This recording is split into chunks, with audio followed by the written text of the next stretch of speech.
Imaginez un instant un type qui arnaque des milliers de gens, qui leur pique des millions. Et maintenant, imaginez que ce même type devienne une superstar en leur vendant l'histoire de ses propres arnaques. Non, ce n'est pas un scénario de film, c'est l'histoire bien réelle de Jordan Belfort, le vrai loup de Wall Street. Et vous allez voir, la réalité est encore plus folle que la fiction. Pour bien comprendre le personnage, le mieux, c'est encore de commencer avec ses propres mots. Et cette phrase, elle dit tout. Ce n'est pas vraiment un aveu, c'est une façon de dire « Ok, j'ai déconné, mais qui ne le fait pas ?» Ce n'est pas une excuse, c'est sa philosophie. Si tout le monde est pourri, alors au fond, personne ne l'est vraiment. Malin, non? En fait, chez Jordan Belfort, tout tourne autour de l'argent. Et ce, depuis le début. À 16 ans à peine, il s'est fait 20 000 $ juste en vendant des glaces sur la plage. Facile. Il s'inscrit en fac de médecine dentaire, mais il y reste une seule journée. Pourquoi ? Parce que le doyen lui a lancé que s'il était là pour devenir riche, il était au mauvais endroit. Message reçu. Il se lance ensuite dans la vente de viande en porte-à-porte. Et c'est le fiasco total. Il se plante complètement. Mais c'est au milieu de ce désastre qu'il va avoir la révélation. Cet échec a été sa meilleure école. Il a compris un truc fondamental. En fait, on s'en fiche complètement de ce qu'on vend, que ce soit de la viande, des stylos ou des actions. Son vrai talent, son super pouvoir à lui, c'était sa tchatch. Il pouvait vendre absolument n'importe quoi à n'importe qui. Et avec ce pouvoir, il était prêt à conquérir Wall Street. Il débarque à Wall Street avec un timing, spécial. Juste à temps pour le lundi noir de 1987, le plus gros crash boursier depuis des décennies.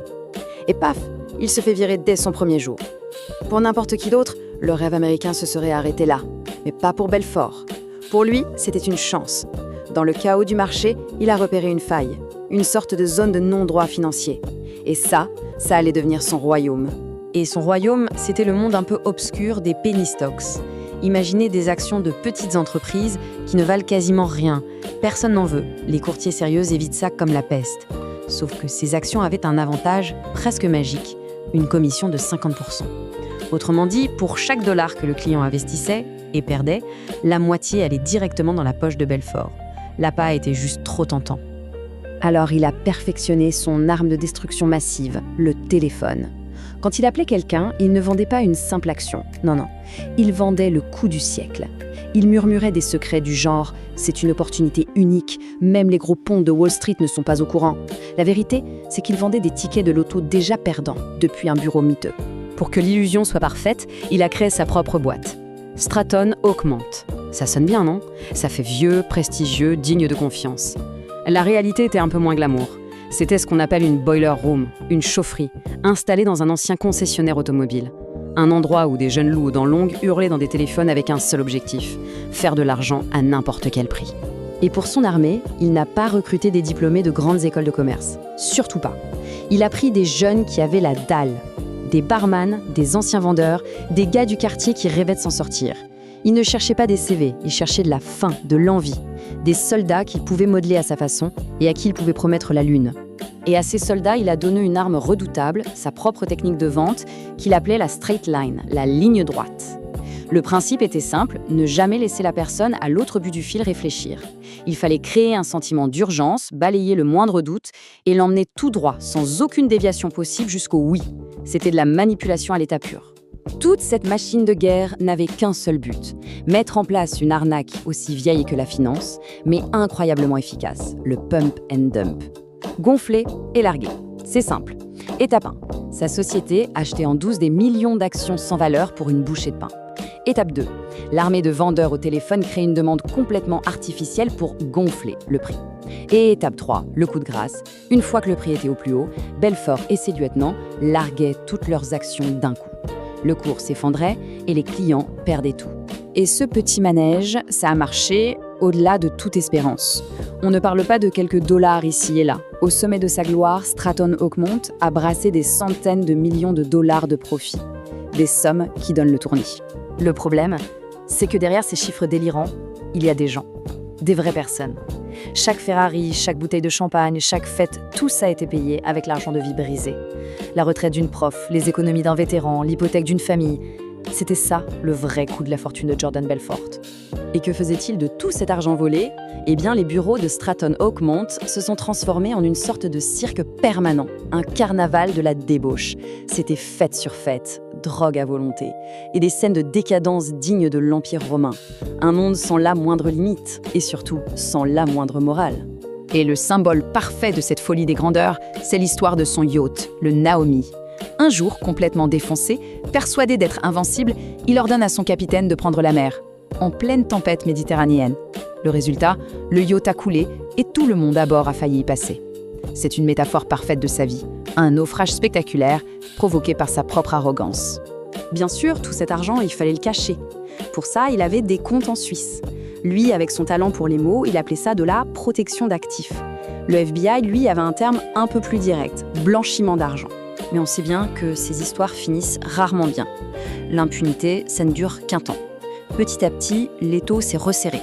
D'abord, le gendarme de la bourse, la SEC, a commencé à avoir des doutes. Puis, des journalistes de grands journaux comme Forbes ont commencé à fouiner. Et finalement, un agent du FBI particulièrement tenace, Gregory Coleman, a décidé de faire de la chute de Belfort son affaire personnelle. Et un matin d'octobre 1996, la fête s'est terminée, brutalement. Ce ne sont pas les livreurs de champagne qui ont débarqué, mais les agents du FBI. En quelques heures, c'était fini. Les téléphones ont été arrachés des murs, les ordinateurs saisis. Le château de cartes s'est écroulé. Mais même à ce moment-là, Belfort se croyait encore plus malin que tout le monde. Il était déjà dans le viseur du FBI, et qu'est-ce qu'il fait ? Il tente de virer 2 millions de dollars de plus en Suisse. C'était l'erreur de trop. L'acte d'arrogance final. Le FBI avait enfin la preuve qu'il lui fallait. Cette fois, la partie était vraiment terminée. Acculé, face à une peine pouvant aller jusqu'à 30 ans de prison, Jordan Belfort a fait ce qu'il sait faire de mieux. Il a passé un deal, la dernière vente de sa vie. Il a balancé tout le monde, ses associés, ses amis, ses plus fidèles employés. Et en échange de sa coopération, il a écopé d'une peine ridicule, 22 mois de prison. Et attention, quand on dit prison, n'imaginez pas un cachot. Il a fait ses 22 mois dans un camp fédéral à sécurité minimale, une sorte de club med pénitentiaire avec cours de tennis et salle de sport. Et c'est là qu'il a fait la rencontre la plus improbable qui soit. Son voisin de cellule n'était autre que le comédien Tommy Chong. Apparemment, chaque soir, Belfort racontait ses histoires de débauche à son codétenu. L'argent, les arnaques, les yachts. Et Chang, au lieu d'être choqué, était complètement fasciné. C'est lui qui lui a donné le conseil qui allait changer sa vie une seconde fois. « Mec, tu dois écrire tout ça, c'est de l'or en barre. » Et c'est exactement ce qu'il a fait. C'est comme ça que le criminel en col blanc est devenu une icône de la pop culture. Son livre, Le Loup de Wall Street, est devenu un best-seller mondial. Puis, Martin Scorsese en a fait un film acclamé.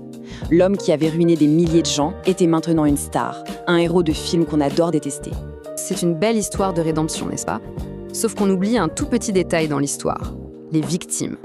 Le tribunal a condamné Belfort à leur rembourser 110 millions de dollars. Aujourd'hui, des années plus tard, il n'a payé qu'une toute petite partie de cette somme.